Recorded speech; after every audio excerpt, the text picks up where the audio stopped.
তেলাওয়াত করলে সারা বিশ্ব হাসছে যে ৫৪,০০০ বর্গ মাইলের একটা ভূখণ্ড, যেখানকার হাফেজেরা এসে বিশ্বে প্রথম স্থান অধিকারে, আর সেই দেশের পদ্মা সেতু উদ্বোধনে একজন আকাট মূর্খ মুজিব কোট গায়ে দিয়ে কোরআন তেলাওয়াত করছে। শুনছেন তো না? তা আমরা সেই বাংলাদেশ আর চাই না। আমরা সেই বাংলাদেশ চাই না যে বাংলাদেশে আলমারি খুললে টাকা আর গাড়ি পাওয়া যায়, যে বাংলাদেশের সিন্ধুকগুলো ব্যাংক হয়ে বসে আছে, যে বাংলাদেশে প্রতিটি নেতার ঘরে ঘরে হাজার হাজার কোটি টাকা সজ্জিত করা হয়েছে। কি ভাই কথা ঠিক কিনা? বটমলেস বাস্কেট বলছিল বিল ক্লিন্টন না, বটমলেস বাস্কেট।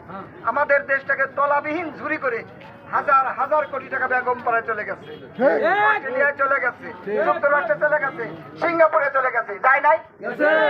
আজকে ইসলামের মতো একটা ব্যাংক, ইসলামী ব্যাংক এশিয়ার মধ্যে অন্যতম সুচারুরূপে পরিচালিত ব্যাংক, যেখানে আপনার টাকা পয়সা আমানত